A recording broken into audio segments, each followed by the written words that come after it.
I just received a message from somebody who's really, really scared to have a transplant. Hopefully this can help and clarify a few things. I was so scared of having a double lung transplant, I cannot even tell you. There was a time many, many years ago when I was probably more scared of having a transplant than of dying. That's because I was so freaked out about all of the things that essentially could happen post-transplant because I'd heard so many negative stories.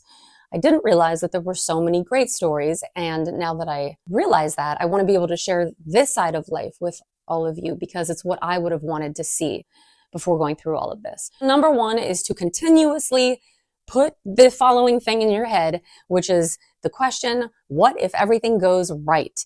And every time you think of all of the things that could go wrong, just replace it immediately with what if everything goes right. So number two is to get excited instead of scared, because I'm so capable now, thank you God, that it's actually unbelievable. And I sometimes, and by sometimes I mean pretty much all the time, feel like I'm dreaming.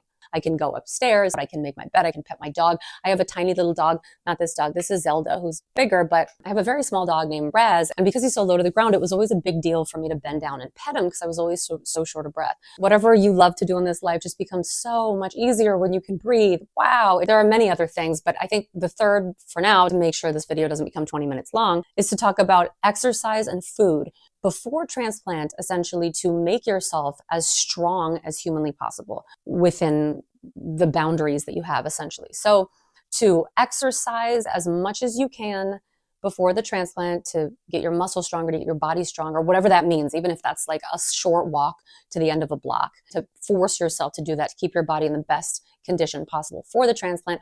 Also food, that's an entire video, but to ensure that you are as healthy as humanly possible, maximum amount of vegetables, and really just getting rid of as much sugar as humanly possible, and salt in the case of if you have pulmonary hypertension, and will help you get through the surgery with much more ease. And then the recovery will not be as intense because you go in stronger, if you know what I mean.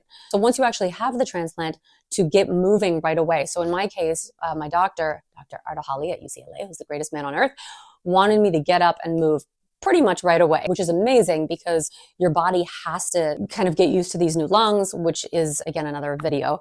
But you really want to get yourself back as soon as possible. Walk after the transplant, even though it hurts and even though it is not what you want to do. You want to just lie down and wait until the pain goes away.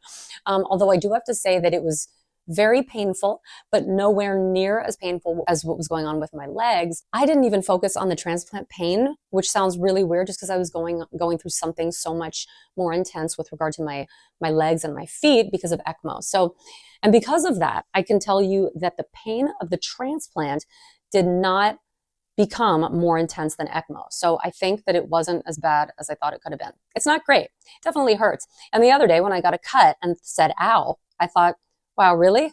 Ow? It was like the tiniest little cut because of my dog. And I couldn't believe that hurt based on everything I've been through. Anyway, total side note.